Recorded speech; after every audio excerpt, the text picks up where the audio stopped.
Hi, I'm Mark Toole with 8020service.com, and today's customer service video question of the day is on the question, do you think good customer service is a thing of the past? This question comes from Quora, and we'll answer this question simply here, but not too simply. My answer to that is yes, good customer service is a thing of the past. It's also a thing of the future. And that doesn't mean that no one's doing it now, but I do think that I kind of agree with this guy's premise in that it's not a priority now. The way a lot of customer service is done is not good. It's bad for customers. It's bad for businesses, even if they don't realize it. And that it hasn't always been this way, and it is going to have to change going forward. So, by think of the past, that seems kind of obvious. Think back a few hundred years, and maybe this was never the case, but at least it's how we perceive it. Yeah, good customer service, thing of the past. So you walk into the oldie time general store and the guy says, "Howdy, what can I get you for there?" And he goes in the back and he gets you whatever you order and he packages it up in little burlap sacks and gives it to you, and you flip him a shiny nickel and you hop on your oxen and ride out of there. Everything's good, everything's happy. If that guy's not nice to you, you can go down the street to the other store, to the next town or whatever. Now, that said, he's not going to kiss your ass if you come in there and ask something stupid. Hey, I don't even know what kind of dumb question people would ask in those days. How do I feed a horse? Listen, man, you don't have to feed a horse. Get out of my store. He's not going to kiss your ass for dumb questions, but he is going to treat you in a way that is what we now would consider, what we then would consider, would always be considered good customer service, in that he gets the customer the things that they need and sells it to them in exchange for money in the usual way, obviously. So, yeah, thing of the past. Now, what do we have now? We have call centers. We have big multinational corporations, and we have call center agents, customer service representatives, whether in person, whether on the phone, whether in email, whether on chat, who are not like that guy running his own store or working for his pa in the general store. It's some dummy making $9 an hour or less, sitting in a warehouse somewhere with a procedures manual here and a list of scripts over here. If customer asks about this, read this script. If customer asks about this, do these two things and then read this script. And the procedures and the scripts and all the stuff are written by managers, consultants, committees, people who don't talk to customers, people who don't know anything about persuasion, people who have no real connection to the actual business, the products that are being created, the services that are being provided, the interest of making a profit for the business. None of these things are related. They're all professional customer service managers, and they're over there to do one thing: manage customer service. And they do that in a way that adds massive complexity. It doesn't pay any attention to the rest of the business at all, because that's not their concern. That's someone else's department. So you get things like, "Hello and thank you for calling company's name. My name is agent's fake name. Can I verify a few pieces of security information for you today, sir? Mr. Customer's last name." And usually worse than that. And they go off and they read on these scripts. They tell you things that don't matter, things that have nothing to do with anything. And God forbid you have an actual real question or a real problem, something that needs to be actually taken care of and fixed. Not that the entire system is really set up assuming that you, the customer, are an idiot and you're asking some stupid repetitive question that you should already know, that they get asked 400 times a day, but they don't do anything to make it more apparent to people. They just keep answering it.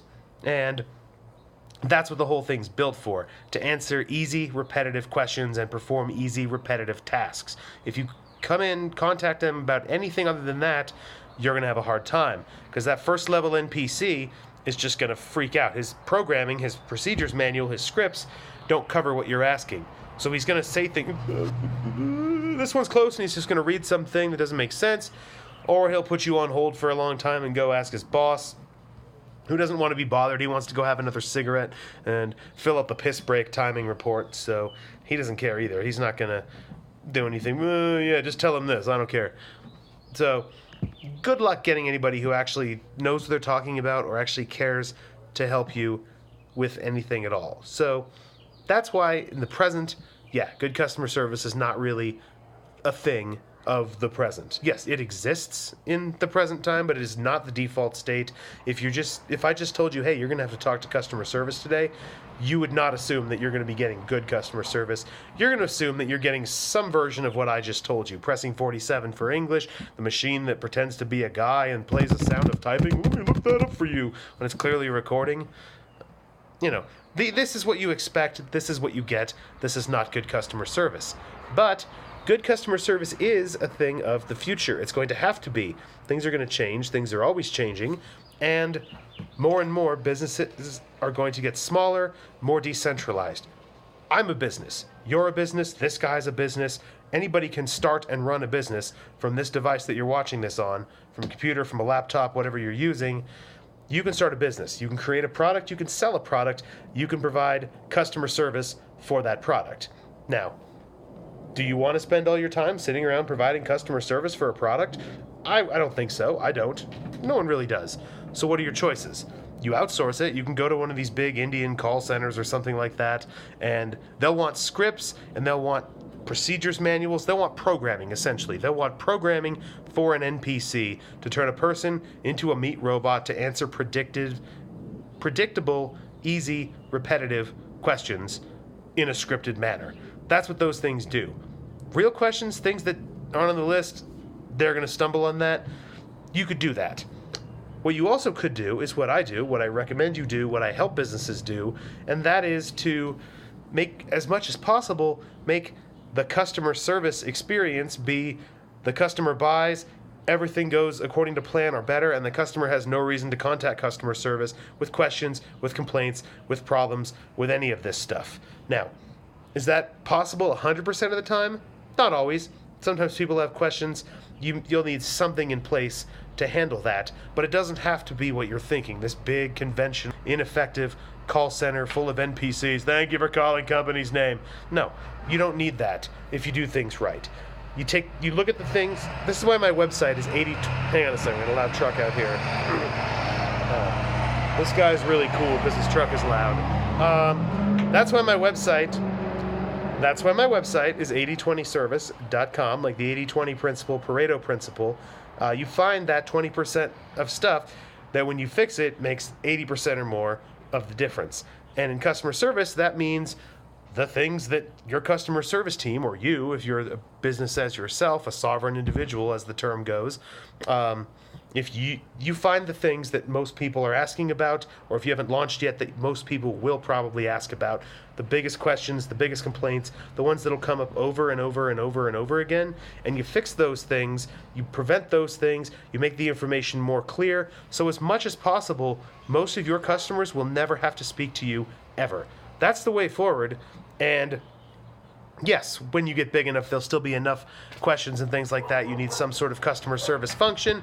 At first, it might just be you. You may hire a person or two in the Philippines. My approach, which works extremely well, especially with this system, the system I outline in my guide, which I have linked up on the website also, it works really well. But really, that's why it's going to be a thing of the future. Because if I'm selling a product and this guy's selling a product and you're selling a product, it's not going to be the big monopoly pricing thing. It's actually really going to probably be both. On certain things, it's going to be the monopoly. It's going to be Amazon.com. It's going to be, whatever, Apple or Google. And on the other end, it's going to be the long tail thing, all these different people selling all these different products and services, whether that's drop shipping white labeled stuff from China, whether that's information, whether it's whatever it is. A lot more of your purchases are going to be from individuals, from small companies, from sovereign individuals, from online sites other than the main ones you haven't heard of, but that a lot more of it's going to be that. And in that space, you're going to compete on a lot of things. If you compete on price, you're probably an idiot, because that's generally a race to the bottom, but customer experience is going to be a big thing. Trust in the business, support of the product, these things. Now, if I buy a thing and I have nothing but problems with it, and I try to contact somebody and nobody gets back to me, and it's like, this sucks. They're taking my money. They're screwing me over. I don't like this. This is bullshit. We're not doing this. That's the perception that your customer will have.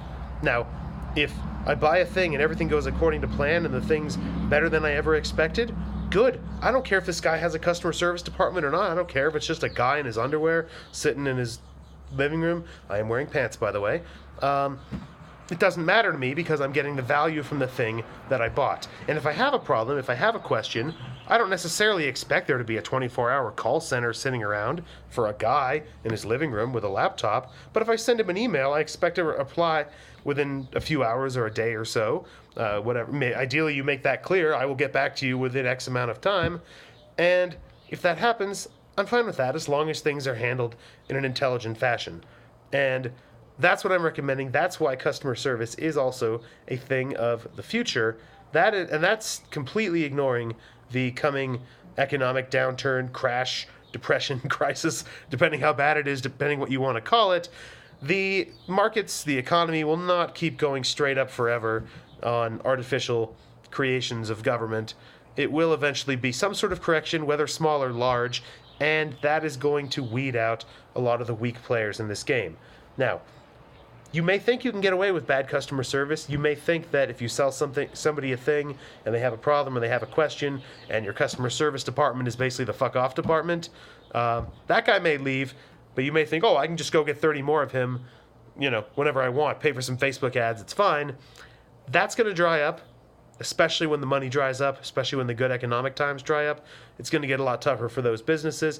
And I'm not going to lie to you and say that businesses who do this stuff right will have no decrease in business, no customers dropping off. They absolutely will. People will not have the money to buy a thing, even a thing they want. But it'll also come down to a choice. If I'm buying two things, one from this guy and one from this guy, and this guy's a jerk, and this guy's I've never had any problems with, and I have to cancel one, I'm canceling the one who's a jerk. I'm sticking with the guy where I have no problems, or the guy who treats things right, does things properly. So it's a thing of the past, absolutely. It's going to be a thing of the future as things get more and more decentralized, as customers realize they have more choice in these things, even on physical products and digital products, information, all of it. The markets are expanding, the competition is going to be expanding, and those who win are going to be those who do things right, not those who sit around paying someone to handle their massive influx of customer complaints. The ones who are going to win are the ones who don't have the customer complaints because there's nothing for them to complain about. So that's all for today. I'm going to wrap this video up here.